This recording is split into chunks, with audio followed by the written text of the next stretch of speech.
Good morning. This study is entitled How Colony Structure, Environment, and Genetic Diversity Relate to Ant Fitness, a study on Odontomachus Chelifer, and was conducted by me, Marianne, Miguel, Alessandra, Salatiel, Luis, Paulo, and Gustavo. As we have seen in the previous presentation, reproductive success can be influenced by a series of factors, whether they are genetic, environmental, or ecological. And a better understanding of these variables and their relation to individuals' reproductive success allows one to comprehend the adaptive value to each one of them, improving the knowledge of one species' evolutionary history. In ant, studies regarding fitness are even more complex to execute due to the elaborate social dynamics and breeding strategies present in many species, each one with different impacts and costs to the species' genetic diversity. Many of those genetic factors, such as heterozygosity, also have an impact on reproductive success. In its simplest form, an ant colony is composed of one queen, monogeny, and one male, monoandry. Polyandry happens when a colony consists of one queen that mates with multiple males, and this can benefit the queen and the colony through the higher sperm storage. Polygyny consists of multiple queens inhabiting the same colony, and this strategy is usually seen in stressed or disturbed habitats, where resources are limited and shared between the queens. In this study, we're going to see an ant species from a different family of the two previously shown Componotus. Odontomachus Chelifer is a tropical ant species widely spread through the Cerrado and the Atlantic rainforest, and despite being predominantly carnivorous, usually eating termites and other ants, it also has a very important role in seed dispersal, which happens through the transport of the seeds to the nests and the removal of the seed arrow, which is used to feed the ant larvae, and its removal also increases seed germination chances. Such activity was observed with the seeds of the native species Clusius cruvia and Cabralea congerana. As to its colony structure, Chelifer colonies are polygynous, and queens usually engage in agonistic and aggressive interactions towards each other. Through combats consisting of antennal bouts and mandibular strikes, the queen set a reproductive hierarchy within the colony, where the dominant queen mates more frequently, lays more eggs, and engages in less foraging activities, while the subordinate queens display submissive behavior and are often inhibited from egg laying by the dominant one. Such behavior between the queens may have impacts on the queen's individual fitness. Despite the well-described agonistic relationships inside the nests of Chelifer, it is still unknown which other factors might be related to the queen's fitness. Thus, we need to investigate which features influence the queen's reproductive success. We hypothesized that the queen's reproductive success is higher if there is a higher rate of heterozygosity, higher if there is a higher level of polyandry, and lower if there are higher levels of polygyny.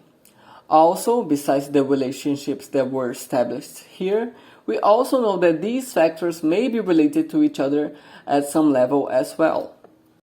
We utilized data from 18 nests sampled in a Cerrado protected area.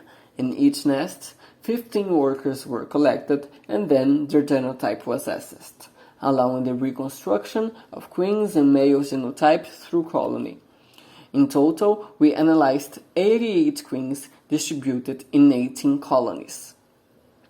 Colony also allowed us to verify the effective number of males and queens in each colony, which will be used as measures for polyandry and polygyny. The proportion of offspring generated by each queen will be used as an indicator of individual reproductive success. The rate of heterozygous loci was extracted from the genotypes of the queens and obtained through the gene head function in R.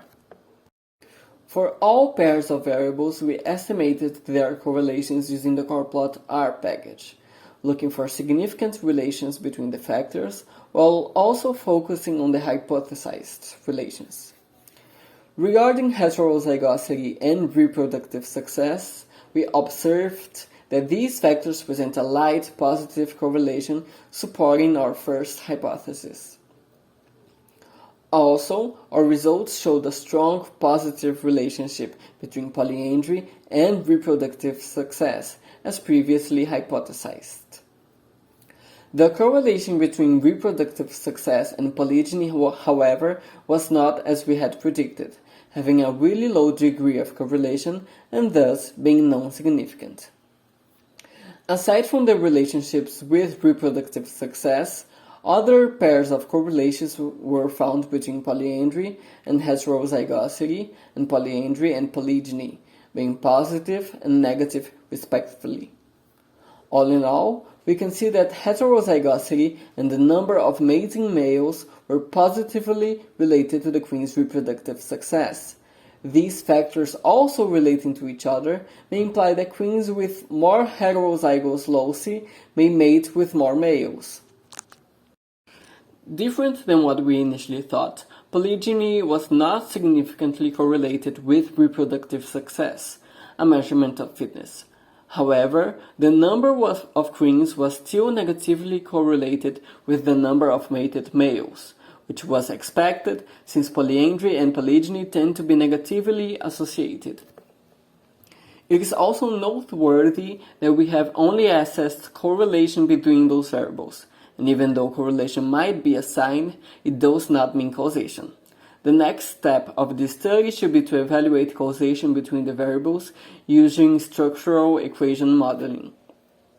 And the results diverge from the ones obtained for the two Camponotus species, with both presenting negative relations between polygyny and fitness. While C. hengeli has in common the positive relation between heterozygosity and fitness with O. Chelifer, C. rufipes, on the other hand, did not present any correlation in common with Odontomachus Chelifer. Overall, our results suggested that there is not a single clear pattern that could explain how polygyny, polyandry, and heterozygosity may impact fitness. Their correlations, however, may be explained by species' natural history. More studies regarding fitness in more species may help us recognize possible differences and similarities of how adaptation operates in different and phylogenetic distant species. Thank you so much for watching and for your attention. I would also like to thank the scientific community for the opportunity to present our study, and CAPES, CNPq, and FAPESP for providing financial support on this project. If you have any questions, feel free to ask them and I'll be glad to answer.